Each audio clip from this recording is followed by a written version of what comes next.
Quando um barão viúvo rejeita a irmã considerada perfeita pela sociedade e escolhe aquela que todos desprezam, ele não imagina que está desafiando forças muito mais perigosas que a simples convenção social. Esta é a história de Augusto de Valença, um homem aprisionado pela culpa, e Clara Montefalco, a jovem silenciosa cujo amor seria testado pelas chamas da inveja, da traição e de segredos enterrados que deveriam ter permanecido nas sombras para sempre. Prepare-se para conhecer um amor que nasceu onde ninguém esperava, que floresceu em meio às intrigas mais cruéis e que provou que a verdadeira beleza não está nos olhos de quem vê, mas no coração de quem sente. Esta é uma história sobre redenção, sobre como o amor pode salvar até mesmo aqueles que acreditam não merecer salvação, e sobre duas almas que se encontraram no momento exato em que ambas haviam desistido de procurar. Mas antes de continuarmos, confira se você já está inscrito no canal e escreva nos comentários de onde você está assistindo este vídeo. A Serra da Mantiqueira acordava envolta em névoa naquela manhã de março de 1892. O ar carregava o perfume adocicado das amoreiras maduras misturado ao cheiro de terra molhada da chuva da noite anterior. A fazenda das Amoreiras se estendia pelas colinas como um reino esquecido pelo tempo, seus vinhedos formando fileiras perfeitas que subiam e desciam os morros em ondas verdes e douradas. A casa grande, uma construção imponente de 3 andares, com paredes de pedra e janelas altas protegidas por venezianas de madeira escura, dominava o topo de uma elevação suave. De suas varandas largas, podia-se ver todo o vale, o rio serpenteando ao fundo como uma cobra de prata, e nos dias claros, as montanhas azuladas no horizonte que pareciam guardiãs silenciosas daquele lugar carregado de memórias dolorosas. Mas a fazenda das Amoreiras não era apenas bela, era assombrada. Não por fantasmas no sentido literal, mas por uma tristeza que impregnava cada cômodo, cada corredor, cada canto do jardim abandonado. Há 3 anos, a baronesa Cecília de Valença havia morrido em circunstâncias que ninguém ousava discutir abertamente, mas que todos comentavam em sussurros atrás de leques e portas fechadas. Desde então, o barão Augusto de Valença tornara-se uma figura lendária na região, um homem que havia sido vibrante e generoso, transformado em uma sombra silenciosa que mal saía de sua propriedade. O barão Augusto de Valença tinha 42 anos, mas carregava nos ombros o peso de uma vida inteira de arrependimentos. Alto, com ombros largos de quem trabalhara a terra desde jovem, tinha cabelos castanhos, já profusamente grisalhos, que ele mantinha penteados para trás com rigor quase militar.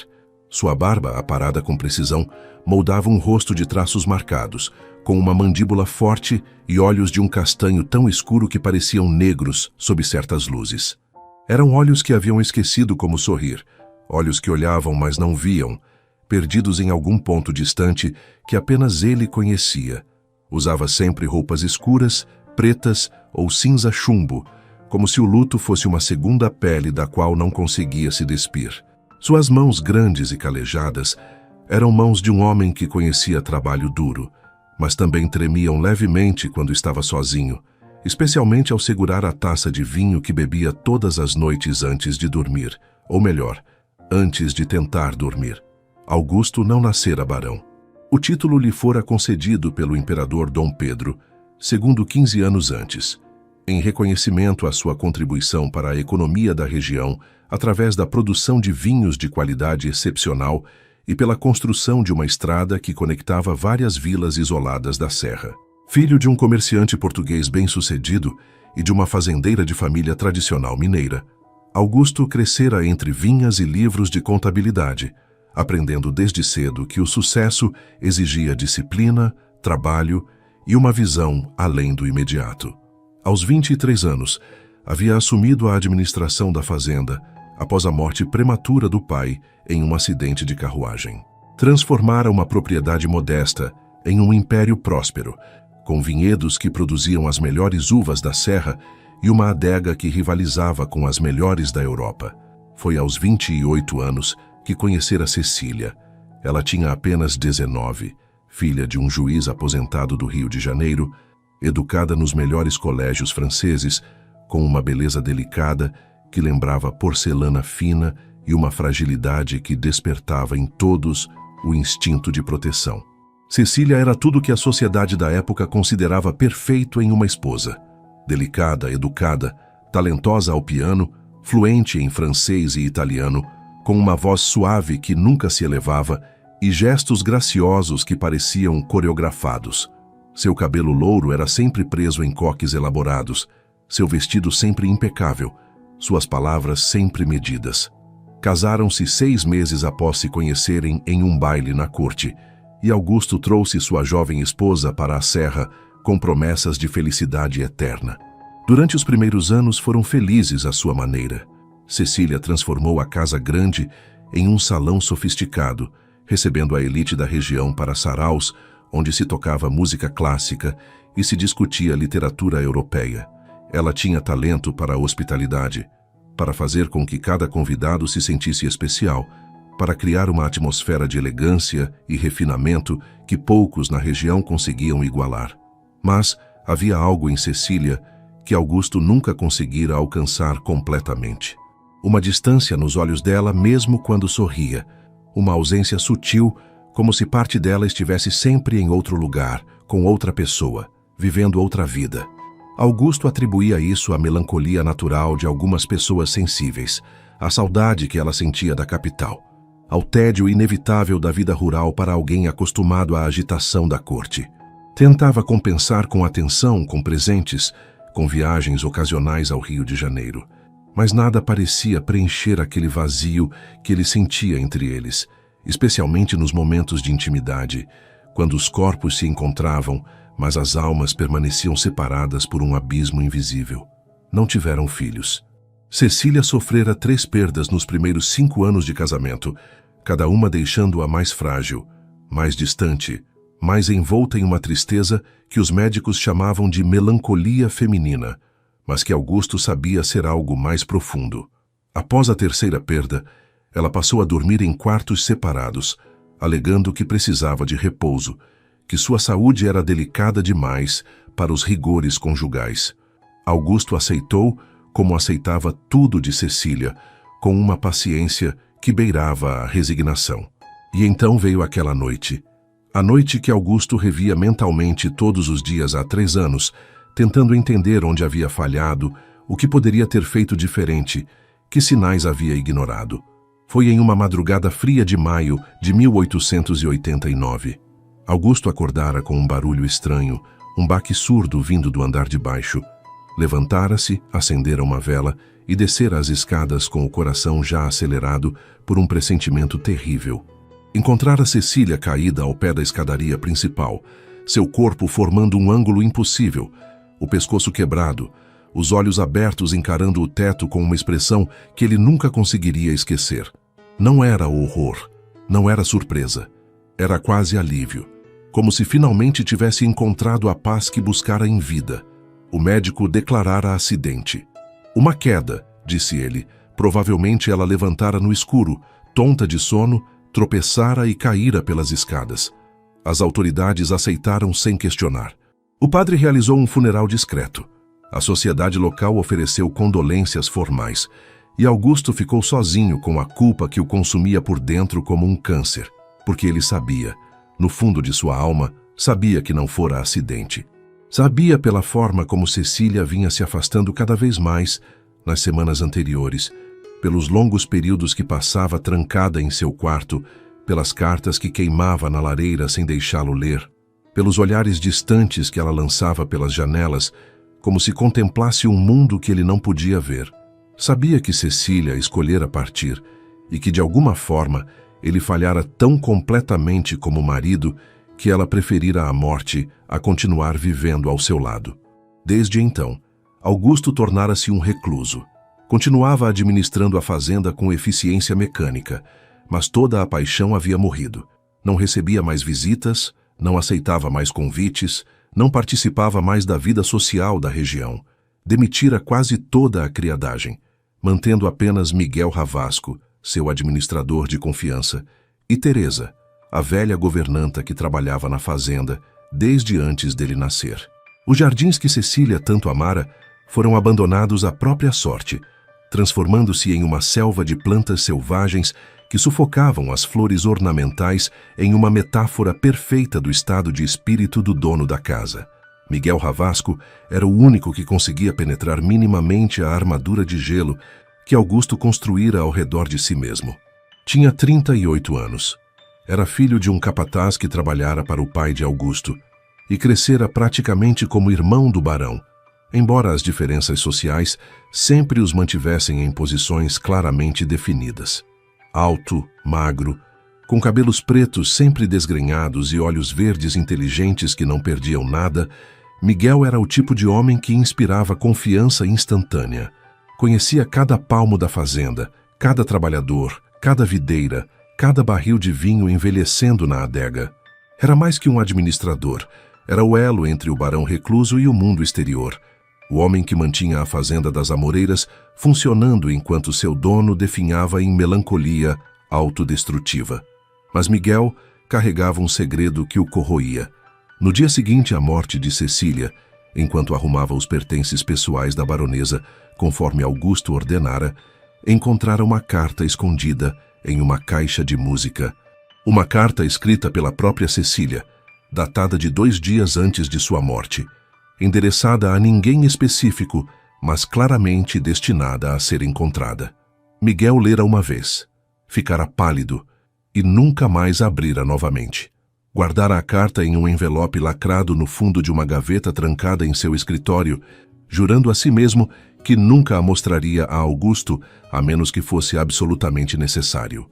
Porque o conteúdo daquela carta tinha o poder de destruir completamente o que restava do homem que ele considerava seu melhor amigo. A carta revelava que Cecília amara outro homem durante todo o casamento. Um amor de juventude que nunca superara. Um homem que se casara com outra por pressão familiar, mas com quem ela mantivera correspondência secreta durante todos aqueles anos.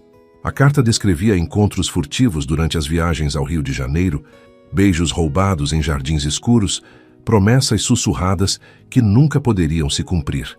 Descrevia a angústia de viver dividida entre o dever e o desejo, entre o marido bom que não amava e o amante impossível que consumia seus pensamentos.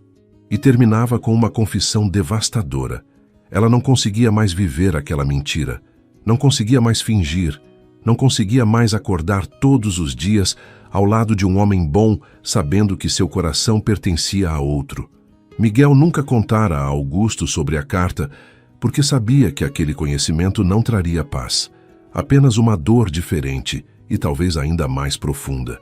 Deixar Augusto acreditar que falhara como marido era cruel, mas talvez menos cruel do que revelar que nunca tivera chance alguma desde o início, que Cecília o escolhera apenas porque não podia ter o homem que realmente amava, que todo o casamento fora uma farsa elaborada, onde ele era o único que não conhecia o roteiro.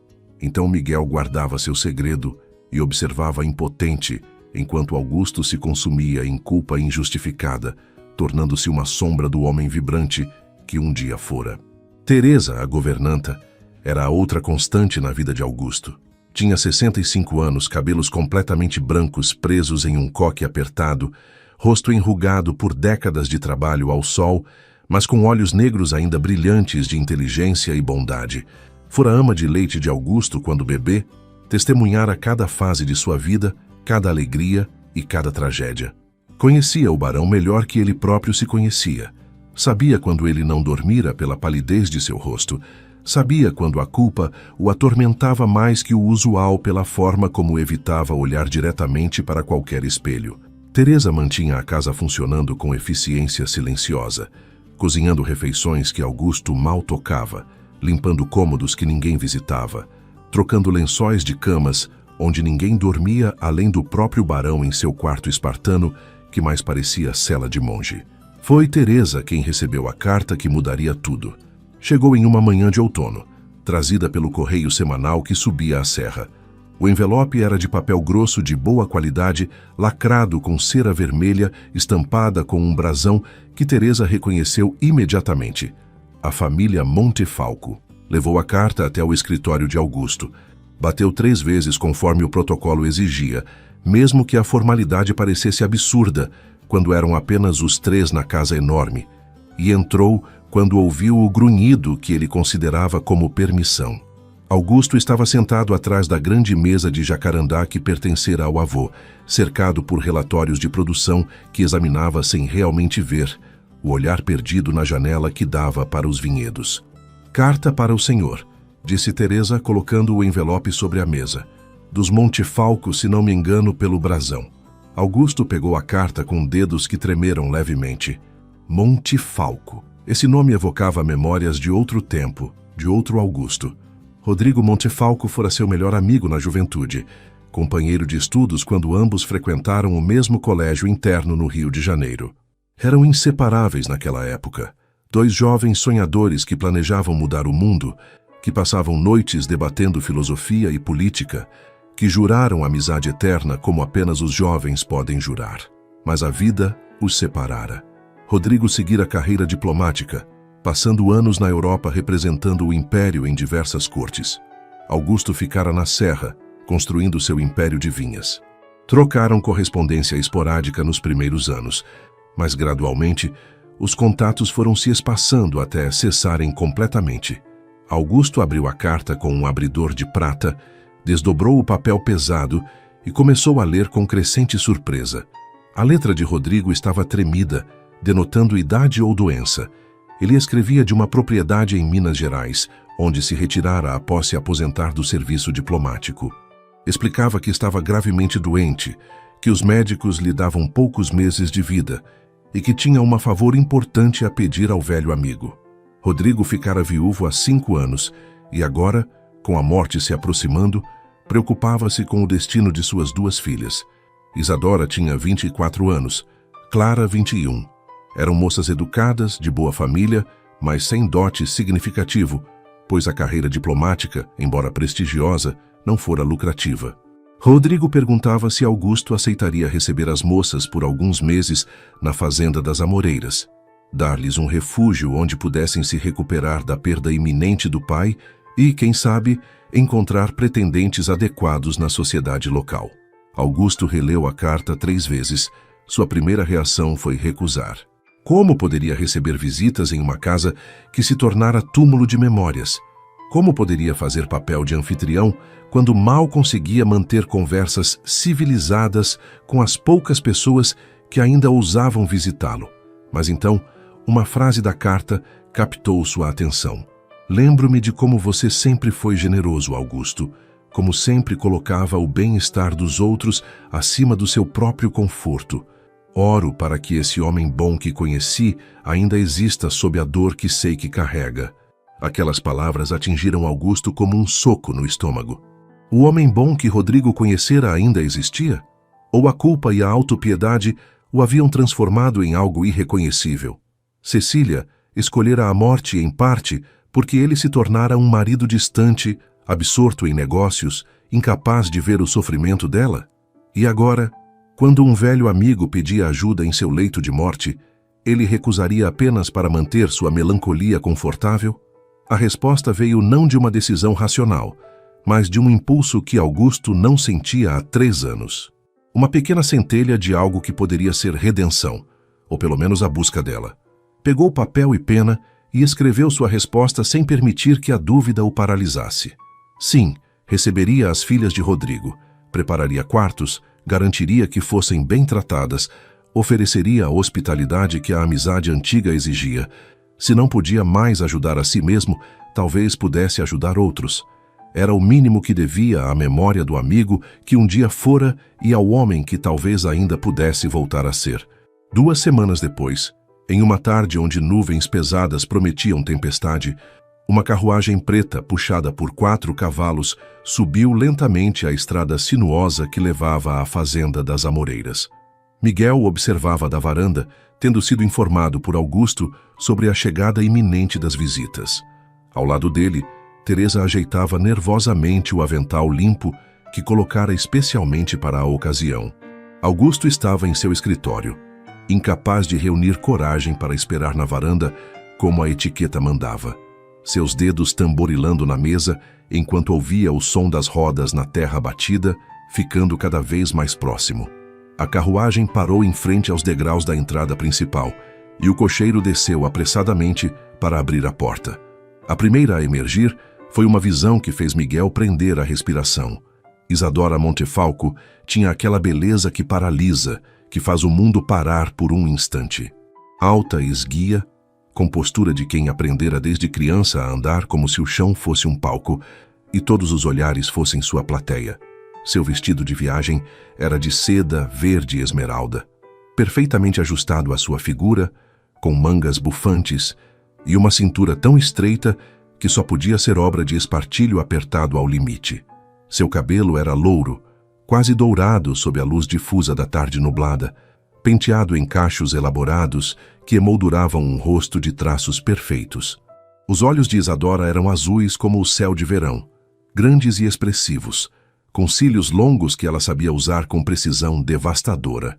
Seu nariz era reto e aristocrático, sua boca desenhada em um arco perfeito que parecia esculpido em mármore. A pele era alabastro, protegida desde a infância do sol por sombrinhas e chapéus, sem uma única imperfeição visível. Ela desceu da carruagem com movimentos graciosos, aceitando a mão do cocheiro, mas mal precisando do apoio, seus olhos já escaneando a propriedade com avaliação calculada. Havia nela uma confiança que vinha de uma vida inteira sendo a mais bela do salão, sendo o centro das atenções, sendo cortejada por homens que tropeçavam nas próprias palavras em sua presença. Isadora sabia exatamente o poder que possuía e não tinha escrúpulos em usá-lo. Aos 24 anos, já recusara 3 propostas de casamento, porque os pretendentes não eram ricos ou importantes o suficiente. Vinha para a Serra da Mantiqueira com um objetivo claro: conquistar o barão viúvo, tornar-se baronesa, garantir seu futuro em uma posição social que considerava seu direito de nascença. Mas então, uma segunda figura emergiu da carruagem, e foi ela quem captou a atenção de Augusto quando ele finalmente reuniu coragem para aparecer na varanda. Clara Montefalco era tudo que sua irmã não era, e exatamente por isso era extraordinária à sua maneira. Mais baixa que Isadora, com uma figura que as roupas volumosas da época tentavam esconder, mas que era claramente mais cheia, mais real, mais humana. Seu vestido era de algodão simples em tom de cinza pomba, sem adornos além de alguns bordados discretos no colarinho e nos punhos. Seu cabelo era castanho escuro, quase preto, preso em um coque simples na nuca, com alguns fios rebeldes escapando e emoldurando seu rosto de forma desalinhada que Isadora nunca permitiria em si mesma. Os olhos de Clara eram diferentes. Eram castanhos profundos, cor de terra molhada ou mel escuro, e carregavam uma expressão que fez o coração de Augusto contrair de forma inesperada. Era uma mistura de melancolia, bondade e uma tristeza antiga que ele reconhecia porque via a mesma no espelho todos os dias. Ela olhava não com a avaliação calculada de Isadora, mas com uma curiosidade suave, quase tímida, como se pedisse desculpas por estar ali. As mãos de Clara estavam sem luvas, ao contrário de Isadora, que mantinha as suas impecavelmente brancas e justas. Eram mãos calejadas, com pequenos cortes cicatrizados, unhas curtas e práticas. Mãos que conheciam trabalho, que mexiam com terra, que seguravam pincéis por horas a fio. Ela carregava uma caixa de madeira polida debaixo do braço, protegendo-a com cuidado, que sugeria conter algo precioso. Quando o cocheiro estendeu a mão para ajudá-la a descer completamente, Clara tropeçou levemente no último degrau da carruagem, recuperando o equilíbrio no último instante, mas ficando visivelmente constrangida, suas bochechas corando em um tom rosado que contrastava com a palidez de Isadora. Sempre desajeitada, comentou Isadora, com um riso que tentava soar afetuoso, mas carregava um fio de crítica afiada. Perdoe minha irmã, ela vive com a cabeça nas nuvens. Clara não respondeu. Apenas baixou o olhar e apertou a caixa contra o peito. Um gesto defensivo que Augusto reconheceu imediatamente, porque ele mesmo o fazia sempre que se sentia vulnerável. Miguel desceu os degraus da varanda para cumprimentá-las formalmente. Senhoritas Montefalco, sejam bem-vindas à Fazenda das Amoreiras. O barão de Valença aguarda no salão principal para recebê-las adequadamente após a viagem cansativa. Isadora estendeu a mão com a palma para baixo, claramente esperando que Miguel a beijasse, conforme o costume das cortes europeias. Miguel, homem prático e pouco afeito a formalismos desnecessários, simplesmente apertou-a com firmeza antes de soltá-la rapidamente. O desapontamento momentâneo no rosto de Isadora foi substituído por um sorriso profissional. Estamos ansiosas para conhecer o barão. Nosso pai falou tanto sobre ele ao longo dos anos, sobre a grande amizade que compartilharam na juventude. Clara permaneceu em silêncio, seus olhos vagando pela fachada da casa grande, pelos vinhedos ao longe, pelo jardim selvagem que podia entrever ao lado da construção. Havia algo em sua expressão que sugeria não julgamento, mas compreensão, como se reconhecesse na desordem externa o reflexo de uma desordem interna, e ao invés de rejeitar aquilo, sentisse uma estranha afinidade. Teresa apareceu para acompanhar as moças aos seus quartos, permitindo que se refrescassem e trocassem de roupa antes do encontro formal com Augusto. Enquanto subiam a escadaria principal, Isadora comentava em voz alta sobre a decoração, fazendo observações que soavam como elogios, mas continham críticas veladas. Que lustres magníficos, embora um estilo talvez um pouco antigo para os tempos atuais. As cortinas são de veludo legítimo, imagino, embora a poeira tenha feito seu trabalho ao longo dos anos. Clara, alguns passos atrás, tocava levemente o corrimão de madeira entalhada, seus dedos traçando os desenhos com uma reverência que não tinha nada a ver com valor monetário, mas com apreciação genuína da arte. Pararam em frente a duas portas adjacentes no segundo andar. Teresa abriu a primeira, revelando um quarto espaçoso decorado em tons de azul e branco, com uma cama de dossel, um guarda-roupa imponente, uma penteadeira com espelho oval e uma janela ampla com vista para os vinhedos. "Este será seu quarto, senhorita Isadora", anunciou Teresa. Isadora entrou examinando cada detalhe com olhos críticos, já mentalmente reorganizando a decoração conforme seu gosto. A porta ao lado levava a um quarto menor, mais modesto, decorado em tons de verde musgo e creme. Tinha os mesmos móveis essenciais, mas em escala reduzida, e sua janela dava não para os vinhedos, mas para o jardim abandonado. Clara entrou e foi diretamente para a janela, colocando sua caixa sobre a pequena escrivaninha e pressionando o rosto contra o vidro. "O jardim", sussurrou mais para si mesma que para Teresa. "Foi muito bonito um dia, não foi?" Teresa, que não esperava que alguém notasse ou se importasse com o jardim destruído, olhou para a jovem com surpresa e algo que poderia ser o início de afeição. Era o orgulho da falecida baronesa. Ela passava horas ali todos os dias cuidando de cada planta como se fossem seus filhos. Desde que partiu, ninguém mais tocou nele. Clara virou-se, seus olhos encontrando os de Teresa. "Posso tentar salvá-lo? Sei que sou apenas uma visitante, mas talvez, se o barão permitir, eu poderia ao menos limpar um pouco, ver o que ainda pode ser recuperado." Teresa ficou sem palavras por um momento. Depois, assentiu lentamente. "Terá que perguntar ao barão, mas não vejo por que ele se oporia. Ninguém mais se importa com o jardim há 3 anos.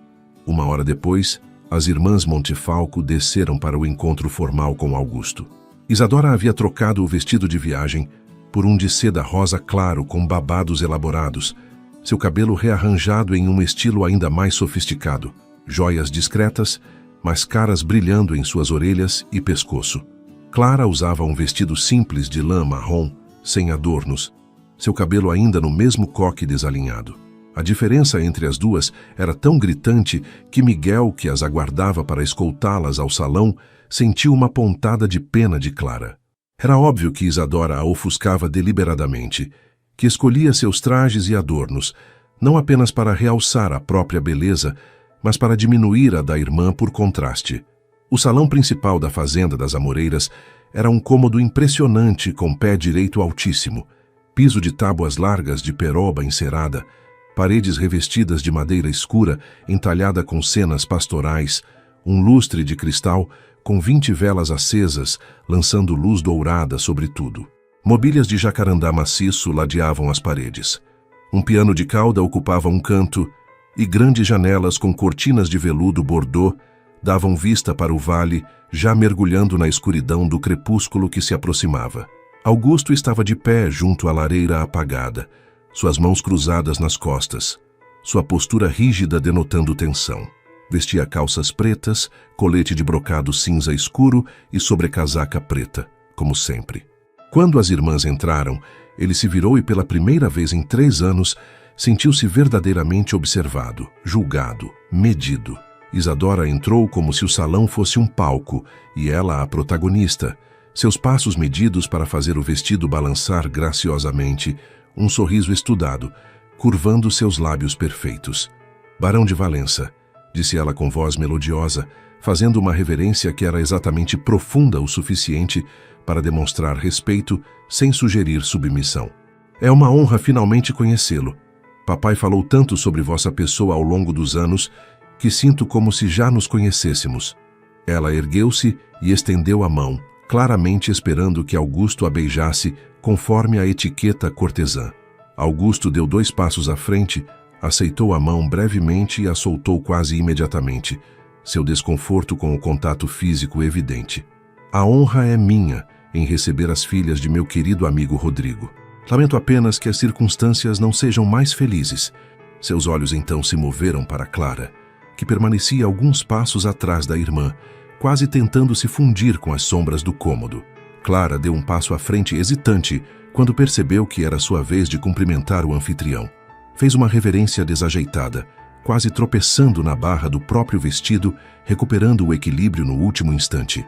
Senhor Barão, disse ela com voz baixa, quase um sussurro, agradecemos imensamente sua generosidade em nos receber neste momento tão difícil para nossa família. Quando ela ergueu os olhos para encontrar os dele, Augusto sentiu algo estranho acontecer. Foi como se o ar no salão ficasse mais denso, mais carregado. Aqueles olhos castanhos profundos não tinham a avaliação calculada que ele vira nos de Isadora, nem a falsidade de cortesia social. Havia neles uma honestidade crua, uma vulnerabilidade que o desarmou completamente. Ela o olhava como se realmente o visse, não o título, não a propriedade, não o potencial marido rico, mas o homem quebrado que ele era. E em seus olhos, ele não viu pena, viu reconhecimento. Como se ela também conhecesse aquela dor de existir, mas não viver, de respirar, mas não sentir, de estar presente, mas ausente ao mesmo tempo. Senhorita Clara, disse ele, e percebeu que sua voz saíra mais suave do que pretendera. Espero que encontre conforto e paz aqui na fazenda durante o tempo que permanecer conosco. Clara assentiu, um leve rubor tingindo suas bochechas, e rapidamente baixou o olhar, como se o contato visual fosse intenso demais para suportar. Isadora, percebendo que a atenção de Augusto se desviara dela, interveio rapidamente com um riso musical. Clara sempre foi a tímida da família. Prefere a companhia de flores e tintas à de pessoas. Enquanto eu aprendia a dançar e a fazer conversação em francês, ela passava horas com as mãos na terra do jardim de nossa mãe ou pintando paisagens que ninguém além dela entendia. Havia no tom de Isadora uma crítica velada, uma forma de diminuir a irmã enquanto fingia fazer um comentário afetuoso. Clara não reagiu, apenas apertou as mãos na frente do corpo, seus dedos entrelaçados com tanta força que os nós dos dedos ficaram brancos. Augusto sentiu uma onda de irritação com Isadora, mas manteve a expressão neutra. Considero as artes uma vocação nobre, disse ele deliberadamente, e jardinagem é uma forma de arte que requer paciência, dedicação e sensibilidade. São qualidades admiráveis em qualquer pessoa. O jantar foi servido na grande sala de jantar, uma mesa comprida de mogno polido que podia acomodar 20 pessoas, mas que agora tinha apenas 3 lugares preparados, todos em uma das extremidades, para evitar a sensação de vazio que tantos lugares vazios criavam. Augusto sentou-se à cabeceira, Isadora à sua direita, Clara à sua esquerda. Teresa e uma jovem criada que ela contratara especialmente para ajudar durante a visita das moças serviam os pratos com eficiência silenciosa. O cardápio era elaborado, frango assado com ervas da região, batatas gratinadas, legumes salteados, uma salada de folhas frescas e, para a sobremesa, pudim de leite com calda de amoras. O vinho era da própria fazenda, um tinto encorpado de colheita de 5 anos antes que Augusto mantinha em sua adega particular. Durante o jantar, Isadora comandou a conversa com maestria social digna das melhores anfitriãs de salão europeu. Falava sobre as viagens que fizera com o pai durante seus anos de serviço diplomático, descrevia bailes em Paris, jantares em Londres, recepções em Viena. Cada história era cuidadosamente escolhida para demonstrar sua sofisticação, sua familiaridade com a alta sociedade internacional, sua adequação perfeita ao papel de esposa de um homem importante. Em Paris, dizia ela enquanto cortava delicadamente um pedaço de frango, tive a honra de ser apresentada à Imperatriz Eugênia, uma mulher de elegância incomparável, como certamente o senhor pode imaginar. Ela comentou sobre meu vestido, disse que o verde esmeralda realçava meus olhos de forma extraordinária. Foi um dos momentos mais memoráveis de minha juventude.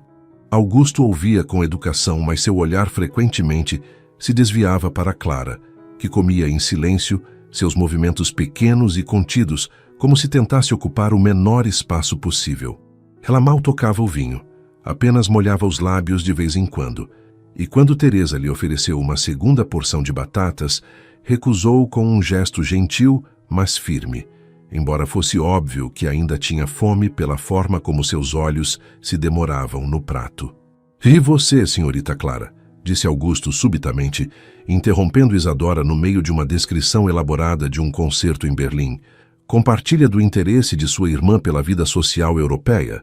Clara pareceu surpresa por ser diretamente endereçada, quase deixando cair o garfo que segurava. Limpou delicadamente a boca com o guardanapo de linho antes de responder. Confesso que não, senhor barão. Sempre preferi os aspectos mais silenciosos de nossas viagens. Os jardins dos palácios, os museus de arte, as bibliotecas antigas, lugares onde se podia observar e aprender sem precisar ser observada.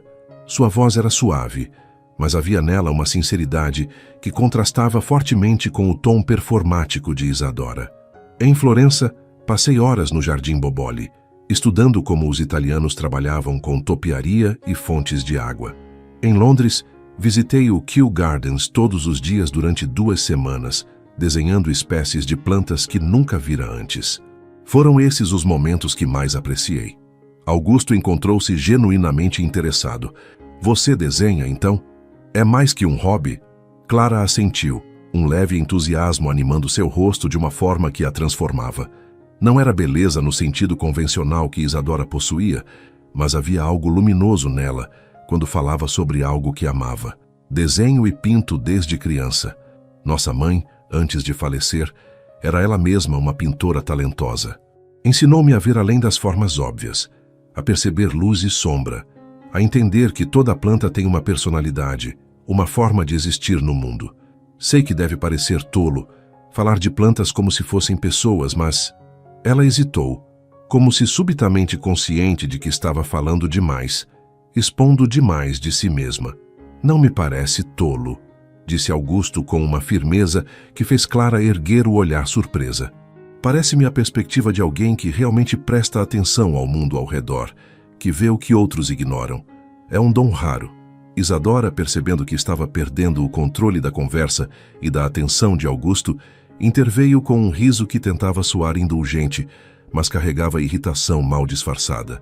Clara sempre foi peculiar nesse aspecto. Enquanto outras moças colecionam partituras ou bordam almofadas, ela coleciona folhas secas e sementes estranhas. Nosso pai costumava dizer que ela deveria ter nascido homem, pois teria feito um excelente botânico. Era novamente uma crítica disfarçada de comentário afetuoso, uma forma de patologizar o interesse de Clara como algo inadequado para uma mulher. Augusto sentiu a irritação se transformar em algo próximo de raiva, mas manteve o tom controlado. Conheço várias mulheres que contribuíram significativamente para as ciências naturais, senhorita Isadora. A paixão pela botânica não é monopólio masculino nem algo de que se envergonhar. O restante do jantar transcorreu em silêncio tenso. Isadora percebera que sua estratégia estava falhando, que quanto mais tentava diminuir Clara, mais irritava Augusto, mas não conseguia conter o impulso de fazê-lo. Era como se a própria existência de Clara fosse uma afronta, um lembrete constante de que nem tudo no mundo se curvava à sua beleza e charme. Quando o pudim foi servido, Clara comeu apenas 2 colheradas, antes de colocar a colher de lado, alegando estar satisfeita, embora fosse óbvio que não estava. Augusto notou e fez uma anotação mental de pedir a Teresa para garantir que Clara tivesse acesso à comida em seu quarto, suspeitando que a jovem passava fome voluntariamente para não ser um fardo. Após o jantar, Augusto escoltou as irmãs de volta ao segundo andar, desejando-lhes boa noite no corredor antes de se retirar para seu próprio quarto no terceiro andar, um espaço que mantinha deliberadamente espartano, quase monástico, com apenas uma cama estreita, uma escrivaninha, uma cadeira e uma estante com livros que já não lia. Mas naquela noite, pela primeira vez em 3 anos, Augusto não conseguiu dormir por motivos que não tinham nada a ver com culpa.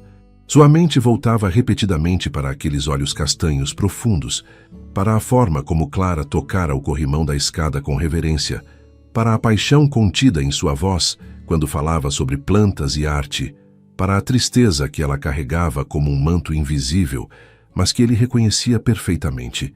Levantou-se antes do amanhecer, como era seu costume há anos, vestiu roupas de trabalho e saiu para caminhar pelos vinhedos enquanto o sol ainda não nascera. O ar da serra era gelado naquela hora, carregado de névoa que transformava tudo em formas fantasmagóricas. Augusto caminhava sem destino específico, apenas precisava se mover, precisava processar as emoções estranhas que aquele jantar despertara. Foi ao passar pelo jardim abandonado que ele a viu. Clara estava agachada junto a um canteiro selvagem, ainda em seu camisolão de dormir, coberto por um xale de lã grosso, os pés calçados em botas claramente emprestadas que eram grandes demais para ela. Tinha as mãos na terra, examinando algo com atenção total, completamente alheia à frieza da manhã ou ao orvalho que molhava sua roupa. Augusto parou, escondido pelas sombras longas que as árvores projetavam, e simplesmente observou. Clara trabalhava com movimentos suaves, mas decididos, removendo plantas invasoras de ao redor de algo que parecia ser um arbusto de rosas quase morto. Falava sozinha em sussurros que ele não conseguia distinguir, mas o tom era gentil, encorajador, como se conversasse com um paciente muito doente que precisava acreditar que sobreviveria. Quando o sol finalmente rompeu o horizonte e os primeiros raios de luz dourada tocaram o jardim, Clara sentou-se sobre os calcanhares, limpou a testa com o antebraço, deixando uma marca de terra, e sorriu. Foi um sorriso pequeno, privado, de satisfação pura por um trabalho bem feito, sem qualquer expectativa de reconhecimento ou recompensa. Augusto sentiu algo se mover em seu peito, algo que julgara morto há 3 anos. Não era ainda amor, era talvez o reconhecimento de uma alma gêmea, de alguém que entendia que às vezes trabalhar com as mãos, cuidar de algo vivo, era a única forma de manter a própria sanidade. Fez um ruído deliberado ao pisar em um galho seco para não assustá-la com sua presença súbita. Clara virou-se rapidamente, ficando de pé com um pulo, as mãos sujas de terra voando para tentar inutilmente arrumar os cabelos que estavam completamente desgrenhados, soltos da trança que fizera para dormir. "Senhor Barão", disse ela, a voz carregada de embaraço, "eu peço desculpas. Sei que deveria ter pedido permissão antes de tocar em seu jardim, mas quando olhei da janela esta manhã e vi este arbusto de rosas lutando para sobreviver sob todas essas ervas daninhas, eu simplesmente não consegui." Ela parou, claramente esperando uma repreensão, seus ombros já se curvando em antecipação de desaprovação. "Não precisa se desculpar", disse Augusto, dando passos lentos em direção a ela. "Este jardim foi abandonado há muito tempo. Se alguém ainda se importa o suficiente para tentar salvá-lo, seria hipocrisia minha impedir." Ele parou a poucos passos dela, olhando ao redor com olhos que não viam realmente o jardim há anos. Apenas o evitavam como se evitasse uma ferida aberta. "Minha falecida esposa amava este lugar. Passava horas aqui todos os dias. Quando ela partiu, não consegui mais olhar para ele sem..." Parou, surpreendido consigo mesmo por estar compartilhando isso com uma virtual estranha. Clara assentiu com entendimento que não precisava de palavras. "Sei como é amar um lugar através de alguém, e depois não conseguir estar nele quando essa pessoa se vai. Minha mãe tinha um jardim em nossa casa em Minas. Depois que ela morreu, nosso pai mandou arrancar tudo, plantar grama no lugar. Disse que não suportava ver as flores que ela tocara, mas às vezes acho que foi um erro. Talvez destruir o jardim tenha sido destruir a última coisa viva que ela deixou no mundo." Eles ficaram em silêncio, por um longo momento, o sol subindo lentamente e aquecendo o ar, queimando a névoa, revelando a extensão da destruição do jardim, mas também as possibilidades de redenção. "O que você estava examinando?" perguntou Augusto finalmente, indicando o arbusto onde ela trabalhara. Clara voltou-se para ele com um entusiasmo tímido. "É uma roseira antiga, provavelmente francesa pela forma das folhas e espinhos. Está muito doente, atacada por fungos e quase completamente sufocada por plantas invasoras, mas o caule principal ainda está vivo. Veja aqui." Ela ajoelhou-se novamente, indicando um ponto específico no caule grosso. "Ainda há seiva fluindo. Se podarmos as partes mortas, tratarmos os fungos e lhe dermos espaço para respirar, ela pode florescer novamente na próxima primavera." Augusto ajoelhou-se ao lado dela, mais perto do que seria apropriado sob circunstâncias normais. Mas ambos estavam tão absortos na planta que não notaram a proximidade. Ele podia sentir o cheiro dela, não perfume caro como Isadora usava, mas algo mais simples, sabão de lavanda e terra fresca. "Você acredita mesmo que pode salvá-la?" perguntou ele, e ambos sabiam que não estava falando apenas da roseira. Clara virou o rosto para olhá-lo, e pela primeira vez seus olhos se encontraram completamente, sem barreiras de cortesia social ou timidez. "Acredito que tudo que ainda tem vida merece uma chance de florescer novamente, senhor barão. Não importa quão doente ou negligenciado tenha sido, enquanto houver seiva fluindo, há esperança." Augusto segurou o olhar dela por um momento que pareceu se estender para sempre, e então assentiu lentamente. "Então você tem minha permissão para fazer o que achar necessário com este jardim. Todas as ferramentas que precisar, todas as sementes ou mudas, tudo está à sua disposição. Miguel pode lhe mostrar onde guardamos os suprimentos de jardinagem." Clara sorriu, e foi como se o sol brilhasse mais forte por um instante. "Obrigada, senhor barão. Prometo tratá-lo com todo o respeito que sua esposa teria querido." Ela hesitou, então acrescentou com voz mais suave, "E talvez ao trazê-lo de volta à vida, possamos honrar a memória dela de uma forma que a destruição nunca poderia." Augusto levantou-se, estendendo a mão para ajudá-la a ficar de pé. Quando os dedos dela, sujos de terra e calejados, tocaram os dele, ele sentiu uma corrente elétrica subir pelo braço. Soltou-a rapidamente, dando um passo para trás, perturbado pela intensidade de sua reação. "Vou deixá-la trabalhar", disse ele com voz mais áspera do que pretendera. "Mas, por favor, tome cuidado com o frio da manhã. Não quero que adoeça sob meu teto." E saiu rapidamente, antes que ela pudesse responder, seu coração batendo de uma forma que não batia há anos. Assustado e ao mesmo tempo estranhamente vivo. Os dias que se seguiram estabeleceram uma rotina estranha na fazenda das Amoreiras. Isadora dedicava-se a conquistar Augusto com todas as armas de seu arsenal social. Aparecia para o café da manhã impecavelmente vestida e penteada, mesmo que fosse apenas 7 da manhã. Insistia em acompanhá-lo em suas inspeções diárias pelos vinhedos, embora ficasse claro que não tinha interesse genuíno e passava o tempo reclamando do sol, da poeira ou do cansaço. Tocava piano no salão todas as tardes, peças clássicas executadas com perfeição técnica, mas sem qualquer emoção real. Sentava-se próxima a ele durante os jantares, monopolizava a conversa, ria de forma musical de suas poucas tentativas de humor, tocava levemente seu braço sempre que precisava enfatizar um ponto. Era uma campanha de sedução tão óbvia que até Miguel comentou sobre ela em particular. "A senhorita Isadora não é nada sutil em suas intenções, não é mesmo?" disse ele um dia, enquanto ele e Augusto inspecionavam os barris de vinho na adega. "Parece que decidiu que será a próxima baronesa e está disposta a fazer o que for necessário para alcançar esse objetivo." Augusto suspirou, rolando uma amostra de vinho na boca antes de cuspir no balde preparado para isso. "É transparente demais para ser eficaz. Cada palavra que sai de sua boca soa ensaiada. Cada gesto parece coreografado. É como assistir a uma peça de teatro onde a atriz esqueceu que tem uma plateia."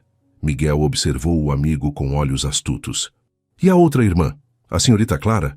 Augusto ficou tenso, mantendo os olhos fixos no barril que examinava. "O que tem ela?" "Nada", disse Miguel com um meio sorriso. "Apenas notei que o senhor passa muito tempo olhando pela janela do escritório, que, coincidentemente, Tem vista perfeita para o jardim onde ela trabalha todos os dias, desde o amanhecer até o pôr do sol. Augusto virou-se para enfrentá-lo, pronto para negar, mas encontrou nos olhos de Miguel não julgamento, apenas compreensão e talvez até encorajamento. Ela está trazendo o jardim de volta à vida, disse Augusto finalmente. É impressionante ver a dedicação dela. Trabalha como se fosse uma missão sagrada, sem pedir ajuda, sem reclamar. Apenas ela e as plantas, dia após dia. Miguel assentiu. Teresa me disse que ela mal come, que rejeita segundas porções no jantar e depois trabalha no jardim até escurecer completamente. Diz que a menina está se matando de trabalhar e que alguém precisa intervir antes que desmaie de exaustão. Augusto sentiu uma onda de preocupação que o surpreendeu por sua intensidade. Por que ela faria isso? Por que se sacrificar tanto por um jardim que nem é dela? Talvez pela mesma razão que o senhor passa 16 horas por dia trabalhando nos vinhedos, disse Miguel suavemente. Porque quando se tem dor que não pode ser expressa em palavras, expressa-se através de ações. Trabalha-se até o corpo doer mais que a alma, até o cansaço físico ser maior que o emocional. Não é cura, mas é sobrevivência. Augusto ficou em silêncio, absorvendo a verdade daquelas palavras. Então tomou uma decisão. Vou falar com ela. Vou ordenar que faça pausas regulares, que aceite ajuda. Não posso permitir que um hóspede se machuque em minha propriedade. Miguel sorriu. Um sorriso que dizia claramente que via através da racionalização. Claro, é apenas preocupação de anfitrião adequado, nada mais. Augusto ignorou o sarcasmo e subiu da adega determinado. Encontrou Clara exatamente onde Miguel dissera que estaria, ajoelhada em um canteiro ao sol do meio-dia, sem chapéu para proteger-se, suas mãos sangrando levemente de pequenos cortes de espinhos de rosas, o rosto vermelho de calor e esforço. Ela nem percebeu sua aproximação, tão absorta estava em transplantar cuidadosamente o que parecia ser um lírio quase morto para um local com melhor drenagem. Senhorita Clara, disse Augusto com voz firme que a fez saltar de susto, quase deixando cair a planta que segurava. Preciso falar com a senhorita sobre seus hábitos de trabalho. Clara levantou-se rapidamente, limpando as mãos sujas na saia do vestido já manchado de terra e grama. Fiz algo errado, senhor barão. Se meu trabalho não está à altura, posso tentar diferente, posso... Augusto ergueu a mão para interrompê-la. Seu trabalho está além de qualquer expectativa. Em poucas semanas este jardim já está irreconhecível. Mas minha preocupação não é com as plantas, é com a senhorita. Ele deu um passo mais perto, pegando uma de suas mãos antes que ela pudesse recuar. Examinou os cortes, as bolhas, os calos se formando sobre calos mais antigos. Está se machucando. Trabalha sob o sol escaldante sem proteção. Recusa comida suficiente. Se continuar assim, vai adoecer gravemente. Clara tentou puxar a mão, mas ele manteve-a com firmeza gentil. Estou bem, senhor barão. Sou mais forte do que pareço. E o trabalho precisa ser feito antes que o inverno chegue. Antes que seja tarde demais para salvar algumas destas plantas. Augusto soltou a mão dela, mas não recuou. Não importa quão urgente seja o trabalho, não vale sua saúde. De agora em diante quero que faça pausas a cada 2 horas. Quero que Teresa lhe traga água fresca e alguma comida ao meio-dia. Quero que use um chapéu e luvas adequadas.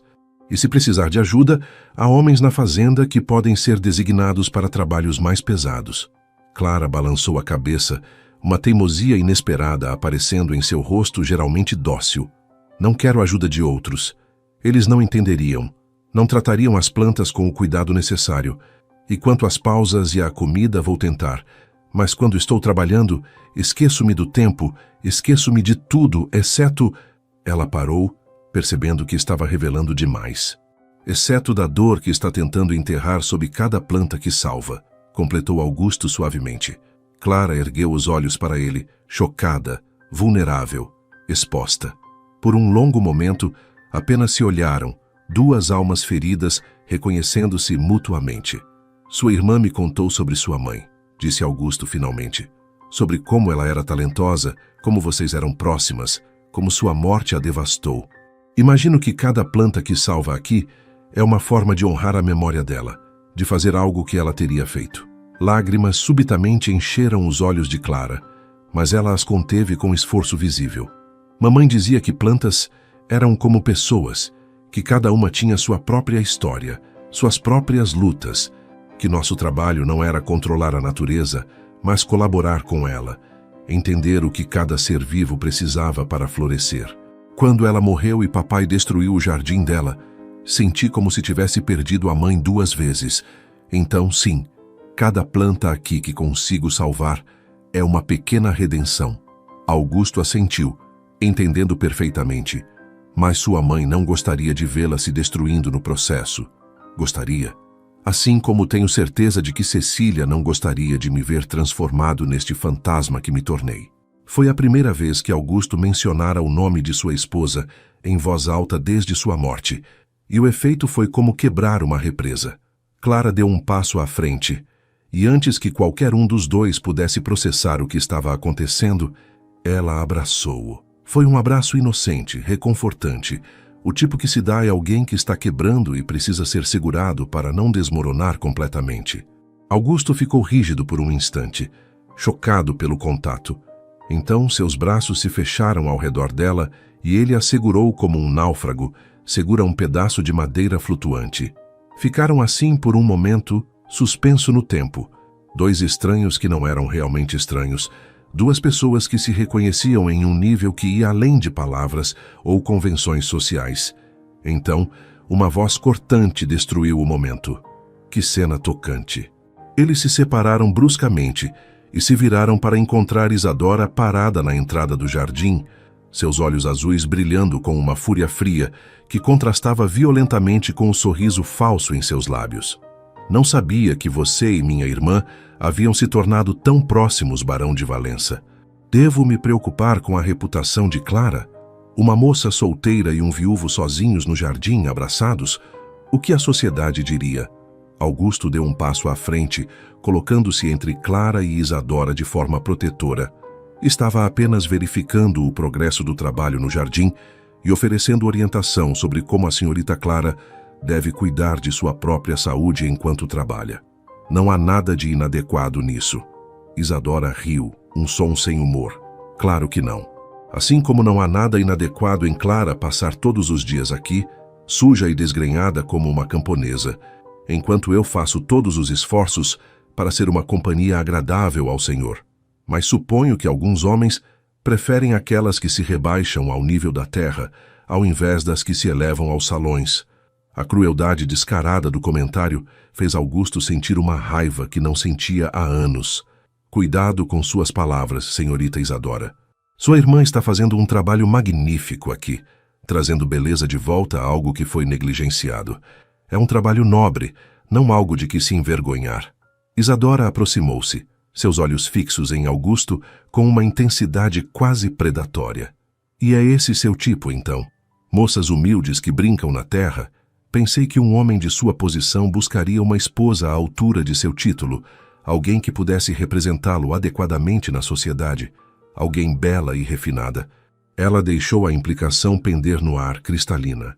Clara, que permanecera em silêncio até então, finalmente encontrou sua voz, embora tremesse. Isadora, por favor, não faça isso. O barão foi apenas gentil comigo, nada mais. Não transforme sua bondade em algo sórdido. Isadora virou-se para a irmã, e o desprezo em seu rosto era chocante em sua crueldade. Sempre tão ingênua, Clara. Sempre acreditando que as pessoas são boas, que intenções são puras. Mas deixe-me esclarecer algo para você. Nenhum homem como o barão prestaria atenção em alguém como você, a menos que quisesse algo. Você é comum, sem graça, desinteressante.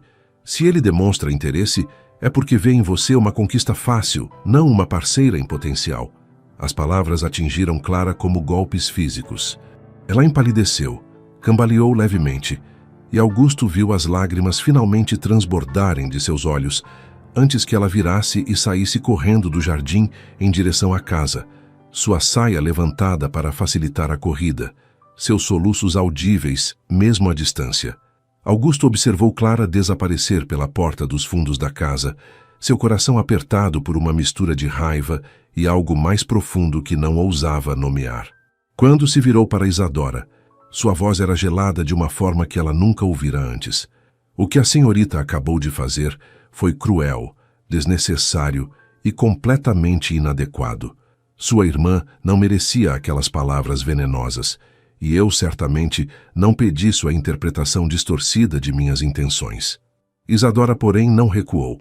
Ao invés disso, deu mais um passo em direção a ele, sua voz baixando para um tom quase íntimo. Fui cruel apenas para abrir os olhos de Clara para a realidade. Ela sempre foi sonhadora demais, acreditando em bondade onde há apenas interesse. Quanto ao senhor barão, sei exatamente o que procura. Um homem viúvo, sozinho há 3 anos, carregando culpa e solidão. Precisa de alguém que possa devolver a vida a esta casa morta, alguém que possa representá-lo adequadamente, que possa dar-lhe herdeiros e prestígio social. Ela colocou a mão no peito dele, um gesto ousado que violava todas as normas de decoro. Posso ser essa pessoa. Sou bela, educada, refinada. Sei como administrar uma casa grande, como receber a sociedade, como ser a esposa perfeita para um barão. Clara não pode lhe oferecer nada disso. Ela é quebrada, inadequada, incapaz de ser o que o senhor precisa. Augusto agarrou o pulso de Isadora e removeu a mão dela de seu peito com firmeza que beirava a brutalidade. A senhorita está completamente enganada sobre o que eu preciso e o que valorizo. Beleza superficial e habilidades sociais não compensam crueldade de caráter e arrogância. Sua irmã tem algo que a senhorita claramente não possui: bondade genuína, humildade verdadeira e a capacidade de ver valor em coisas que outros descartam. Ele soltou o pulso dela e deu um passo para trás. Sugiro que a senhorita reflita sobre seu comportamento. Enquanto estiver sob meu teto, espero que trate sua irmã com o respeito que ela merece, ou encontrarei outras acomodações para vocês. E com isso, virou-se e marchou em direção à casa, deixando Isadora sozinha no jardim, seu rosto contorcido por uma mistura de humilhação e fúria que prometia consequências perigosas. Augusto subiu as escadas até o 2º andar, 2 degraus de cada vez, parando em frente à porta do quarto de Clara. Podia ouvir soluços abafados do outro lado, o som de alguém tentando desesperadamente chorar em silêncio para não incomodar outros. Bateu suavemente. Senhorita Clara, posso entrar? O choro parou abruptamente, seguido por um silêncio tenso. Depois uma voz embargada. Por favor, senhor barão, prefiro ficar sozinha agora. Augusto apoiou a testa contra a porta, fechando os olhos. Sei que prefere, mas preciso garantir que está bem. E preciso que saiba que nada do que sua irmã disse era verdade. Outro silêncio, depois o som de passos lentos. A porta se abriu apenas uma fresta, revelando o rosto de Clara manchado de lágrimas, os olhos vermelhos e inchados. Ela não o convidou para entrar, mas também não fechou a porta. Isadora sempre foi assim, disse Clara com voz baixa e cansada. Desde que éramos crianças. Ela era a bonita, a talentosa, a que todos admiravam. E eu era a outra, a que ficava nas sombras, a que nunca seria boa o suficiente. Nossa mãe tentava me fazer sentir valorizada, mas depois que ela morreu, não houve mais ninguém para contrabalançar a voz de Isadora na minha cabeça, dizendo que eu era insignificante, desinteressante, indigna de atenção. Augusto sentiu seu coração se partir por ela. Sua irmã está errada, completamente, totalmente errada. A senhorita é extraordinária, Clara. O trabalho que fez neste jardim em apenas semanas é milagroso. A dedicação, a paciência, a sensibilidade que demonstra com cada planta, tudo isso revela um caráter que sua irmã nunca terá, não importa quantos idiomas fale ou quantos bailes frequente. Clara abriu a porta um pouco mais, seus olhos buscando os dele com uma vulnerabilidade crua. Por que está sendo gentil comigo? Isadora está certa sobre uma coisa. Você é um barão, um homem importante. E eu sou apenas uma moça sem dote, sem beleza, sem nada para oferecer. Por que desperdiçaria seu tempo comigo quando tem minha irmã, que é tudo que um homem poderia querer? Augusto deu um passo mais próximo, sua voz baixando para uma intensidade que fez Clara prender a respiração. Porque quando olho para sua irmã, vejo apenas uma performance, uma máscara linda escondendo vazio. Mas quando olho para a senhorita, vejo uma pessoa real, com dores reais, paixões reais, bondade real. E porque quando estou perto da senhorita, pela primeira vez em 3 anos, Não me sinto completamente morto por dentro. O ar entre eles ficou carregado, pesado de coisas não ditas. Clara abriu completamente a porta, dando um passo que diminuiu o espaço entre eles para quase nada. Senhor Barão, eu... Mas o que quer que fosse dizer foi interrompido por passos rápidos na escada.